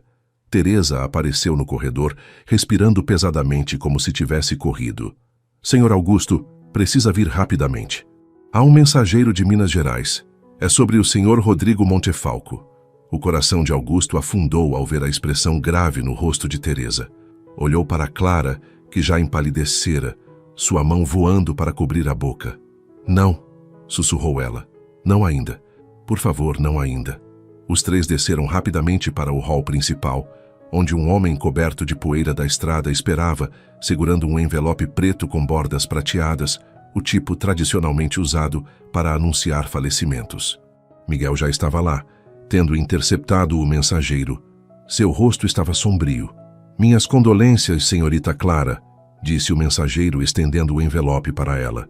O senhor Rodrigo Montefalco faleceu ontem à noite em paz, cercado por seus criados. Deixou instruções específicas de que esta carta fosse entregue às suas filhas o mais rápido possível. Clara aceitou o envelope com mãos trêmulas, seus olhos fixos nele como se fosse uma cobra venenosa. Isadora havia descido também, atraída pela comoção, e quando viu o envelope preto, deixou escapar um gemido. Papai, disse ela, e pela primeira vez desde que chegara à fazenda, sua máscara de controle perfeito escorregou, revelando dor genuína por baixo. Não pode ser. Ele prometeu que aguentaria até voltarmos para casa. Clara abriu o envelope com dedos que tremiam tanto que rasgou parte do papel. Dentro havia uma carta escrita pela letra trêmula de Rodrigo e um documento legal separado. Ela leu a carta em silêncio, lágrimas escorrendo livremente por seu rosto. Depois a passou para Isadora sem dizer palavra. A carta era curta, uma despedida final cheia de amor paternal e pedidos de perdão por deixá-las tão jovens, tão despreparadas para o mundo. Mas era o documento legal que mudaria tudo. Augusto observou enquanto Isadora o lia, seu rosto passando por uma série de expressões: choque, descrença, fúria. Isto não pode estar certo, disse ela com voz estridente. Tem que ser um erro. Clara pegou o documento de suas mãos e leu rapidamente. Era o testamento de Rodrigo. Ele deixava tudo o que possuía, a pequena propriedade em Minas, os poucos investimentos, seus pertences pessoais para Clara. A Isadora deixava apenas uma quantia simbólica e uma carta explicativa anexada. Clara desdobrou a carta anexada com dedos trêmulos e leu em voz alta, sua voz quebrando a cada palavra. Minha querida Isadora, sei que ficará chocada e magoada com esta decisão, mas preciso que entenda meu raciocínio. Durante toda a sua vida, você foi mimada, elogiada, colocada em um pedestal. Acreditou que sua beleza era seu maior valor e que o mundo lhe devia tudo por causa dela. Enquanto isso, Clara foi negligenciada, humilhada, tratada como inferior, não apenas por outros, mas por você também. Vi como a tratava, como suas palavras eram afiadas, como sua crueldade era disfarçada de preocupação fraternal. Tentei intervir, mas estava fraco, doente, e falhei como pai para ambas de formas diferentes. Deixo tudo para Clara não porque a ame mais, mas porque ela precisa mais. Precisa de segurança que nunca teve, de validação que sempre lhe foi negada. Quanto a você, Isadora, minha herança final é esta. Aprenda que beleza sem bondade é vazia, que charme sem substância é inútil. Aprenda humildade, ou a vida a ensinará de formas muito mais duras do que eu poderia, com todo o meu amor e esperança de que um dia entenderá seu pai. O silêncio que seguiu era tão denso que era quase sólido. Isadora estava branca como cera, tremendo de raiva ou choque ou ambos. Seus olhos fixaram-se em Clara com um ódio tão puro que Augusto instintivamente deu um passo à frente, colocando-se parcialmente entre as irmãs. Você, disse Isadora, sua voz baixa, mas carregada de veneno. Você envenenou a mente dele contra mim. Você, com sua fachada de vítima doce e inocente, fez meu próprio pai me deserdar.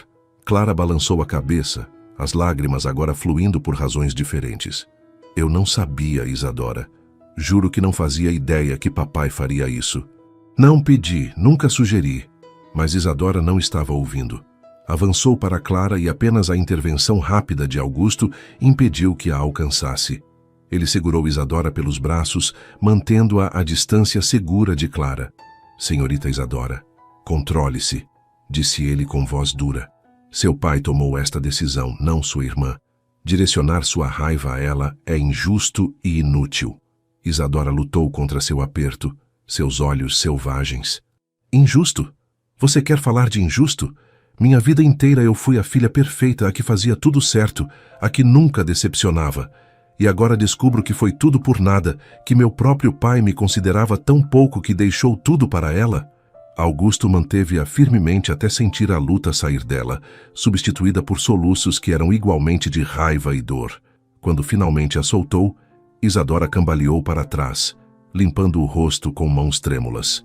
Olhou para Clara, para Augusto, para Miguel e Teresa, que observavam em silêncio chocado, e algo em sua expressão mudou. A máscara voltou, mais rachada agora, deixando transparecer algo perigoso por baixo.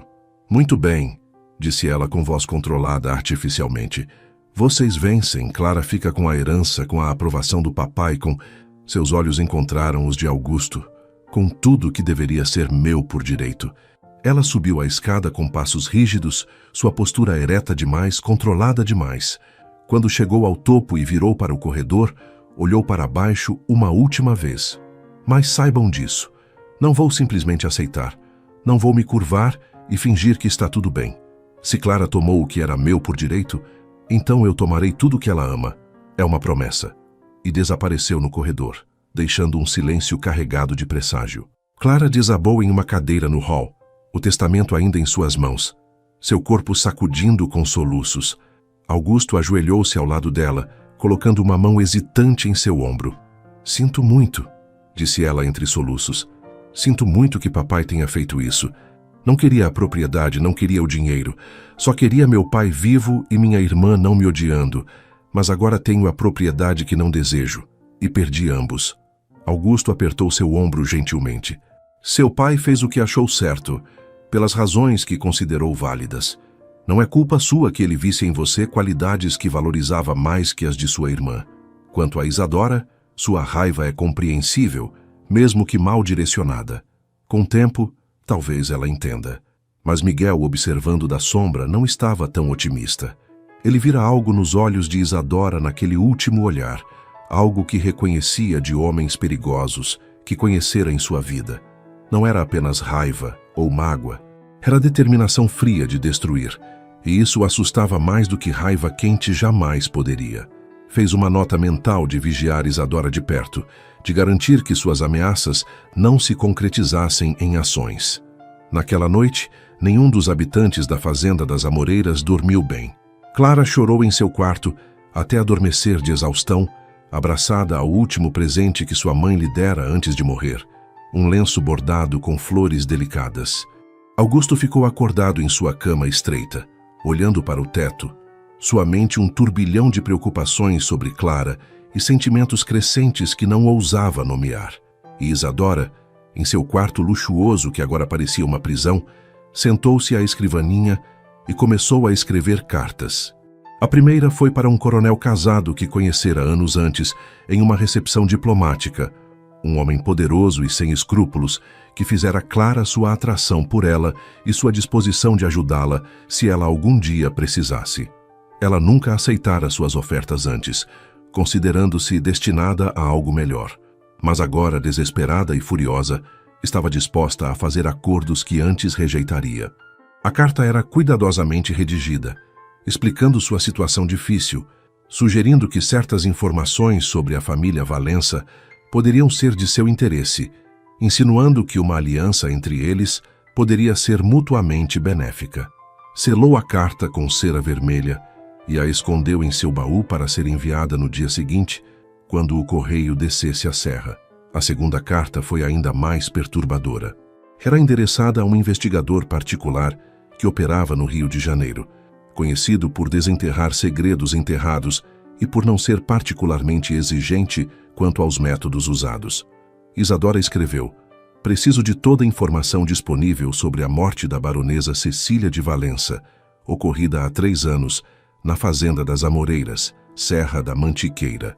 Rumores sugerem que as circunstâncias não foram tão acidentais quanto se alegou oficialmente. Pago generosamente por evidências concretas. Era uma mentira. Não havia rumores. Mas Isadora intuía que onde havia morte súbita de uma jovem esposa, havia segredos. E segredos eram armas. As semanas seguintes à morte de Rodrigo Montefalco trouxeram mudanças sutis, mas significativas na dinâmica da Fazenda das Amoreiras. Clara mergulhou ainda mais fundo em seu trabalho no jardim, como se cuidar das plantas fosse a única forma de processar sua dor. Trabalhava desde antes do amanhecer até depois do pôr do sol, suas mãos constantemente sangrando de novos cortes, seu corpo ficando mais magro conforme esquecia de comer, consumida por uma necessidade quase obsessiva de trazer beleza de volta àquele espaço morto. Augusto observava com crescente preocupação, mas também com crescente admiração. O jardim estava se transformando de forma notável. Os caminhos de pedra foram limpos e reparados, revelando padrões geométricos elaborados. Canteiros foram restaurados, cada um dedicado a um tipo específico de planta. Roseiras ressuscitadas começavam a mostrar os primeiros brotos que prometiam flores na primavera. Um pequeno lago ornamental, que estava entupido de lama e plantas invasoras, foi dragado e limpo, suas bordas replantadas com íris e nenúfares. Uma fonte de pedra que não jorrava água há anos foi consertada com a ajuda relutante de Miguel, e agora o som de água corrente adicionava uma trilha sonora pacífica ao espaço.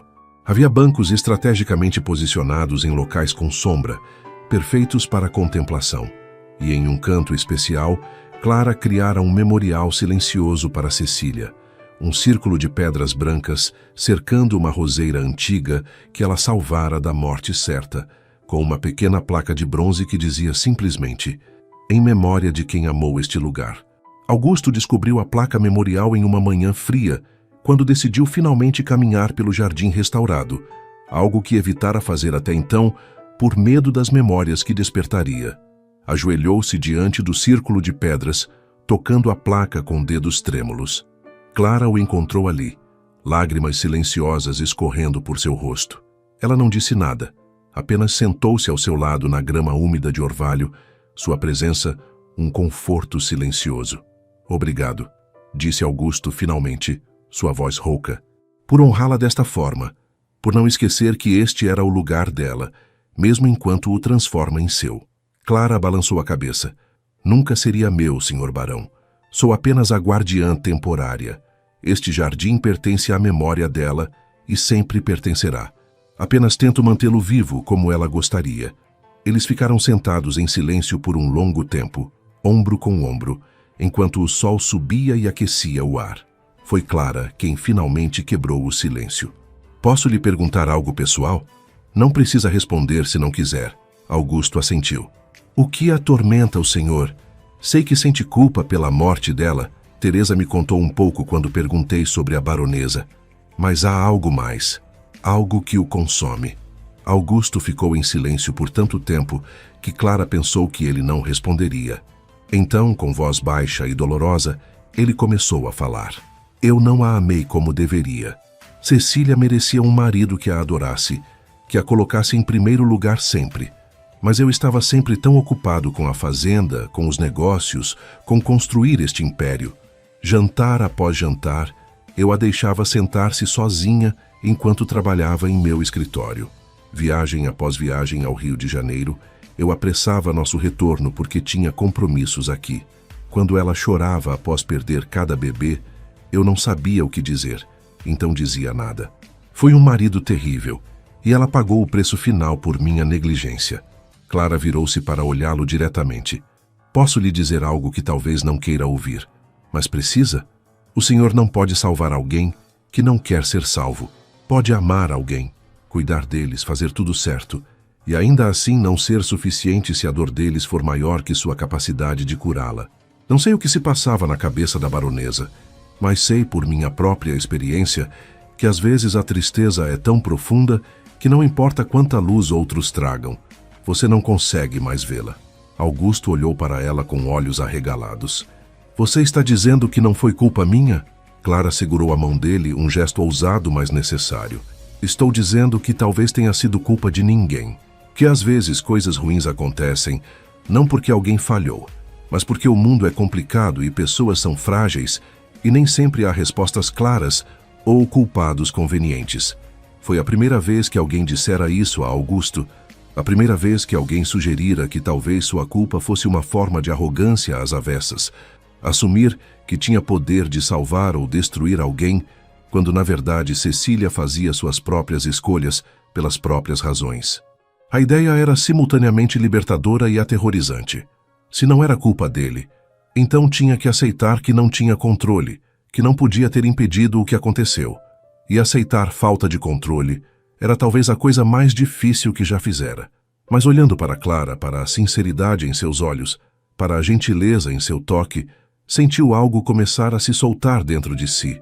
Uma corda que estava apertada demais por tempo demais, finalmente começando a afrouxar. Como você ficou tão sábia, senhorita Clara? Perguntou ele com um meio sorriso. Clara deu de ombros. Sofrimento ensina lições que felicidade nunca poderia. E eu tive professores excelentes em sofrimento. Ela quis dizer como brincadeira, mas havia verdade demais nela para ser engraçada. Enquanto Clara e Augusto encontravam conforto um no outro, através de conversas honestas e silêncios compartilhados, Isadora executava seus planos na sombra. Suas cartas haviam sido enviadas e respostas começavam a chegar. O coronel Fernão Bittencourt, um homem de 50 anos casado com uma mulher 20 anos mais velha e muito rica, respondeu com entusiasmo à carta de Isadora. Escreveu que estava intrigado por suas insinuações sobre a família Valença e que estaria visitando a região em 2 semanas para negócios, sugerindo que poderiam se encontrar discretamente para discutir possíveis arranjos mutuamente benéficos. Isadora escondeu a carta em seu baú trancado, um sorriso satisfeito curvando seus lábios. O investigador particular também respondeu, informando que iniciara pesquisas discretas sobre a morte de Cecília de Valença e que já encontrara algumas inconsistências interessantes nos relatórios oficiais, que valia a pena explorar mais profundamente. Mencionava que o médico que declarara a morte como acidental tinha reputação de aceitar subornos para falsificar documentos e que vários criados despedidos logo após a morte poderiam ter informações valiosas se incentivados adequadamente financeiramente. Isadora respondeu autorizando gastos necessários e pedindo relatórios detalhados de qualquer descoberta, não importa quão pequena. Mas a verdadeira jogada mestra de Isadora foi mais sutil. Começou a espalhar rumores cuidadosamente calibrados entre os comerciantes e criados, que subiam e desciam a serra regularmente. Nada muito óbvio, apenas insinuações delicadas deixadas cair em conversas casuais. É tocante como minha irmã e o barão passam tanto tempo juntos no jardim completamente sozinhos, sem chaperona adequada. Preocupo-me com a reputação dela. Sabe como as pessoas falam? Ou, Clara sempre foi sonhadora, romântica demais para seu próprio bem. Espero que não tenha se iludido sobre as intenções do barão.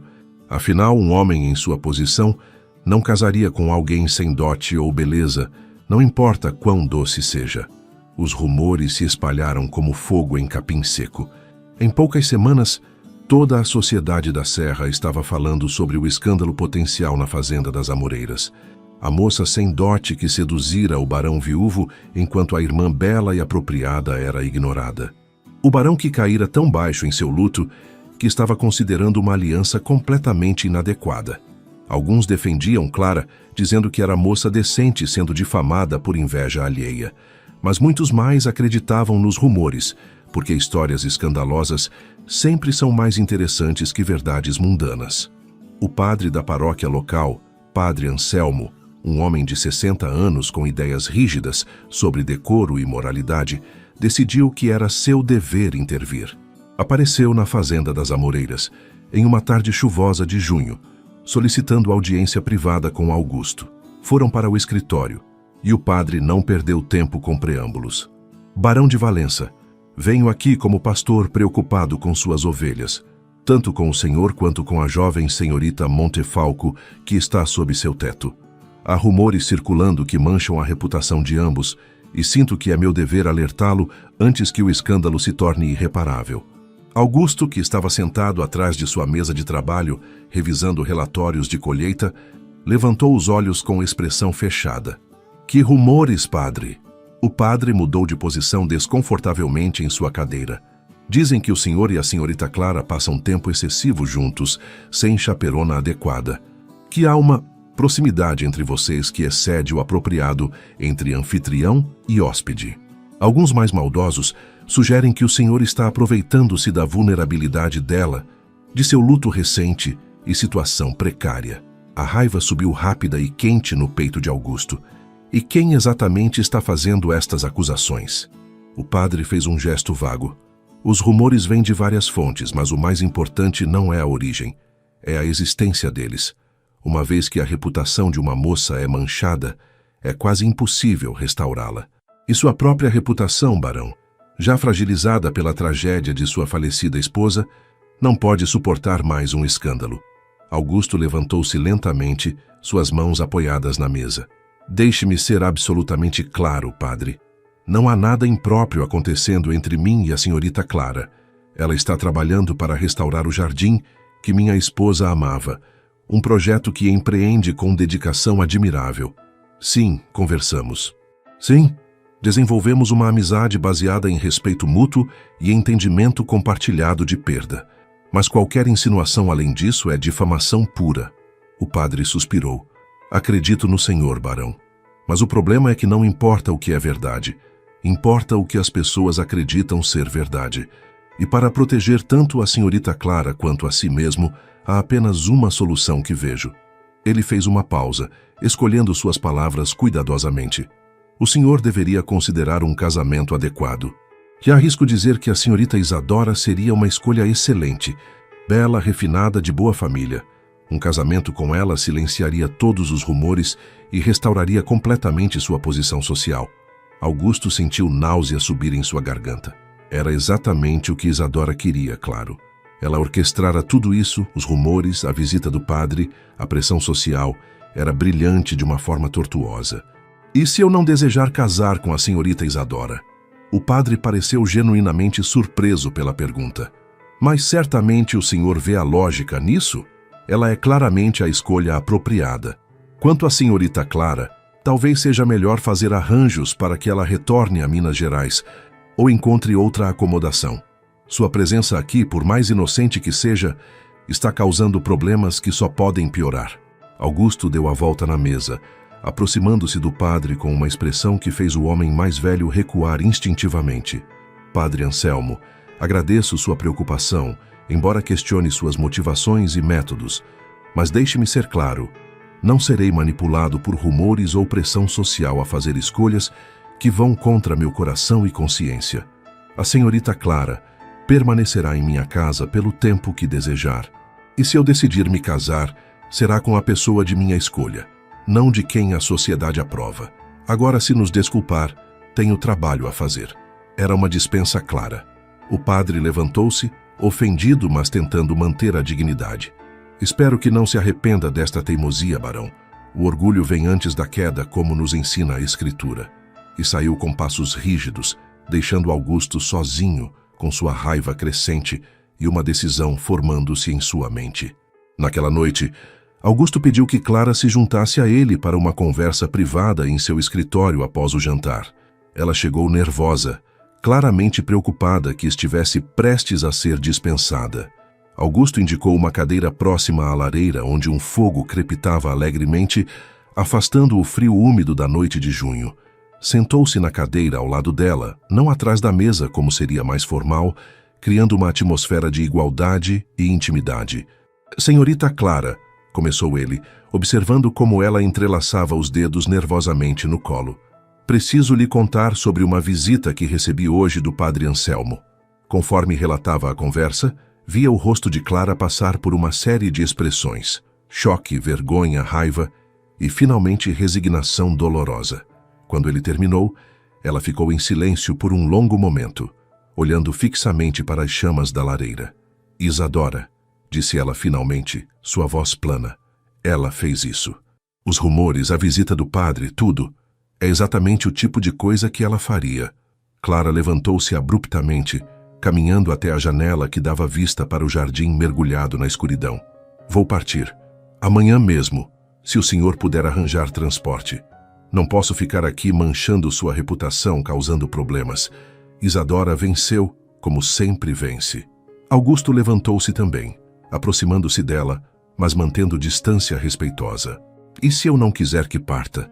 E se disser que sua presença aqui é a única coisa que trouxe vida de volta a esta casa morta nos últimos 3 anos? Clara virou-se para encará-lo, lágrimas brilhando em seus olhos à luz do fogo. Não pode querer isso, senhor barão. Sou um fardo, uma complicação, alguém sem valor social que apenas traz escândalo. Sua vida seria infinitamente mais simples se eu simplesmente desaparecesse. Augusto deu mais um passo em direção a ela, seus olhos fixos nos dela com uma intensidade que fez o coração de Clara disparar. Minha vida seria vazia se você desaparecesse. Quer saber a verdade, Clara? Durante 3 anos eu existi, mas não vivi. Acordava, trabalhava, dormia, repetindo o ciclo sem propósito ou alegria. E então você chegou, com suas mãos sujas de terra e seu coração quebrado, e subitamente eu tinha razão para acordar de manhã, para olhar pela janela e ver você trazendo beleza de volta ao jardim, para jantar e ouvir sua voz suave, contando sobre a roseira que salvou ou o lírio que finalmente floresceu. Clara balançou a cabeça, as lágrimas agora escorrendo livremente. Não diga essas coisas, por favor, não torne isso mais difícil do que já é. Mas Augusto não parou. Algo dentro dele havia se rompido, todas as defesas que construíra ao redor de seu coração desmoronando de uma vez. Preciso dizer, Clara, porque se você partir sem saber, vou me arrepender pelo resto da minha vida. Eu me apaixonei por você. Não sei quando aconteceu exatamente, se foi quando vi você pela primeira vez tropeçando ao sair daquela carruagem, ou quando a encontrei no jardim ao amanhecer falando com as plantas, ou quando você sentou-se ao meu lado no memorial de Cecília e me ofereceu perdão que não pedi, mas precisava desesperadamente. Mas aconteceu, e agora não consigo imaginar minha vida sem você nela. O silêncio que seguiu foi absoluto, exceto pelo crepitar do fogo. Clara olhava para ele como se tivesse visto um fantasma, sua boca ligeiramente aberta, incapaz de processar as palavras que acabara de ouvir. Você não pode me amar, disse ela finalmente, sua voz apenas um sussurro. Você é um barão. Eu sou ninguém. Sou feia, desajeitada, inadequada. Isadora é a que deveria ter seu amor. Ela é perfeita. Ela é... Augusto colocou os dedos suavemente nos lábios dela, silenciando-a. Sua irmã é uma máscara bonita escondendo um coração vazio. Você é uma beleza real escondida sob insegurança que outros plantaram em você. Quando olho para Isadora, vejo apenas superfície. Quando olho para você, vejo profundidade, bondade, paixão, tudo o que valorizo em um ser humano. Você acha que sou cego à sua beleza, Clara? Seus olhos que mudam de cor dependendo da luz, castanhos profundos como terra fértil ou dourados como mel sob o sol? Suas mãos calejadas que criam beleza onde outros veem apenas destruição? A forma como seu rosto inteiro se ilumina quando fala sobre algo que ama? Você é extraordinária, e o fato de não ver isso apenas prova quão profundamente as mentiras de Isadora se enraizaram em seu coração.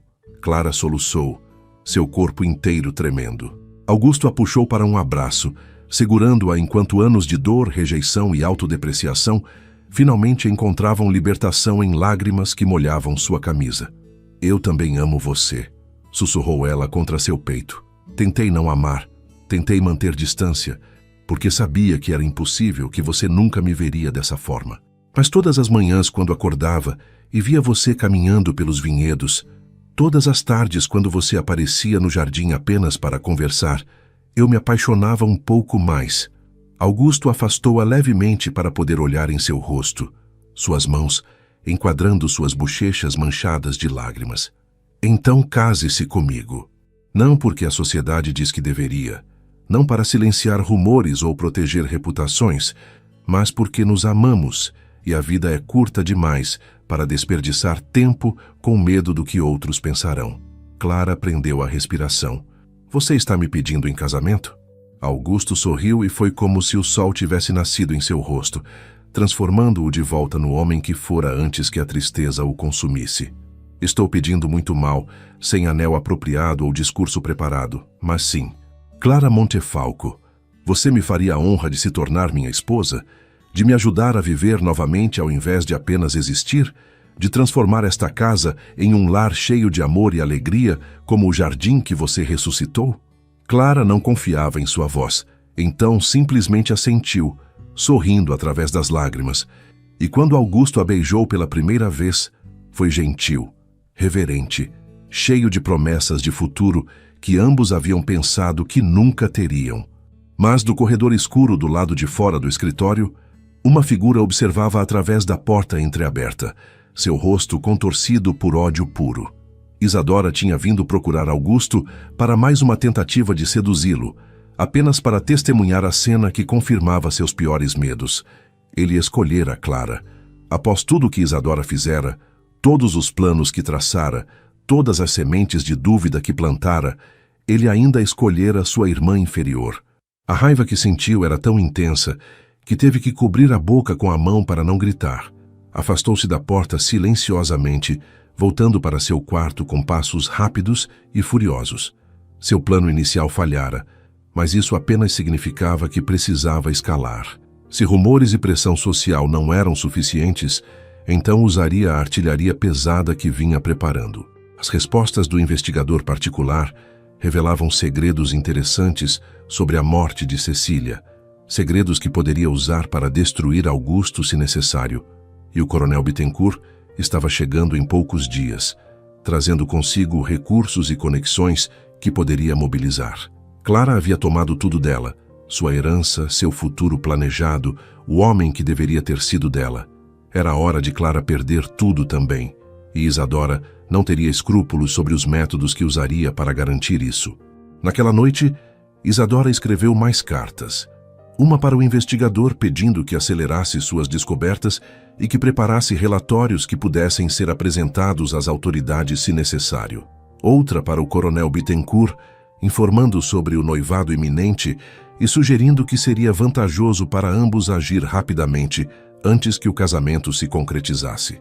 E uma terceira carta, esta a mais perturbadora de todas, para um homem que conhecera brevemente no Rio de Janeiro, alguém com conexões no submundo criminal, alguém que poderia arranjar acidentes se o preço fosse certo. Isadora não tinha certeza ainda se precisaria ir tão longe, mas queria todas as opções disponíveis. Selou as cartas com cera vermelha, escondeu-as em seu baú para envio matinal e finalmente foi para a cama com um sorriso frio nos lábios. Se não podia ter o que queria através de beleza e charme, teria através de destruição e vingança. Na manhã seguinte, Augusto anunciou o noivado formalmente. Convocou todos da propriedade para o salão principal. Miguel, Teresa, os trabalhadores dos vinhedos, as criadas. Isadora desceu também sua máscara de serenidade firmemente no lugar, escondendo perfeitamente a tempestade que rugia por dentro. Tenho o prazer de anunciar, disse Augusto com Clara ao seu lado, segurando sua mão com firmeza protetora, que a senhorita Clara Montefalco aceitou meu pedido de casamento. Nos casaremos dentro de um mês, assim que os preparativos necessários forem concluídos. Espero que todos se juntem a nós em celebração deste novo capítulo em nossas vidas. Os trabalhadores aplaudiram, genuinamente felizes pelo patrão que respeitavam e pela moça gentil que sempre tinha uma palavra amável para todos. Teresa chorava abertamente de alegria, abraçando Clara com força maternal. Miguel apertou a mão de Augusto com um sorriso largo que dizia: finalmente, seu tolo. Acordou. Apenas Isadora permanecia imóvel, suas mãos cruzadas na frente do corpo, seu rosto uma máscara de mármore. Quando o burburinho inicial se acalmou, ela deu um passo à frente. Parabéns a ambos, disse ela com voz perfeitamente controlada. Suponho que devo começar a fazer preparativos para partir em breve. Uma casa de recém-casados não precisa da irmã solteirona ocupando espaço. Clara, que esperava explosão ou acusações, ficou desconcertada pela aparente aceitação. Isadora, você não precisa partir imediatamente. Este ainda é seu lar pelo tempo que precisar. Isadora sorriu, e havia algo naquele sorriso que fez Miguel estreitar os olhos com suspeita. É gentil de sua parte, irmãzinha, mas acho melhor para todos se eu encontrar minhas próprias acomodações. Talvez fique na vila por algum tempo, enquanto decido meus próximos passos. Nos dias seguintes, Isadora foi a personificação de cortesia graciosa. Ajudou Clara a planejar o casamento, ofereceu conselhos sobre vestidos e flores, até sugeriu músicas para a cerimônia. Sua transformação foi tão completa que até Clara começou a acreditar que talvez a irmã tivesse finalmente aceitado a situação, que o tempo e reflexão houvessem suavizado seu coração. Apenas Miguel permanecia desconfiado, observando Isadora com olhos que não perdiam nenhum movimento suspeito. Foi ele quem interceptou o mensageiro que Isadora enviara com suas cartas, subornando o homem com generosas moedas para ver os destinatários. Quando viu os nomes Coronel Fernão Bittencourt e um investigador particular no Rio de Janeiro, seu sangue gelou. Levou a informação diretamente a Augusto, encontrando-o no escritório revisando contas da adega. Precisamos conversar sobre a senhorita Isadora, disse Miguel sem preâmbulos, fechando a porta atrás de si. Ela está planejando algo e não é nada bom. Relatou sobre as cartas, sobre os destinatários suspeitos, sobre sua transformação súbita demais para ser genuína. Augusto ouviu com crescente preocupação. Você acha que ela tentaria prejudicar Clara fisicamente? Miguel hesitou. Não sei até onde ela está disposta a ir, mas sei que uma mulher tão obcecada com vingança como ela demonstrou ser não simplesmente desiste e finge felicidade. Ela está esperando o momento certo para atacar. Augusto levantou-se, caminhando até a janela onde podia ver Clara no jardim, ajoelhada junto a um canteiro de margaridas. Vou aumentar a vigilância. Você pode designar alguns homens de confiança para ficarem de olho em Isadora discretamente. E veja se consegue mais informações sobre este Coronel Bittencourt e o investigador. Preciso saber o que ela está planejando antes que seja tarde demais. Miguel assentiu. Já coloquei 2 homens para observá-la e enviei cartas próprias fazendo perguntas sobre o coronel. Deve ter respostas em alguns dias. Mas os dias passaram rápido demais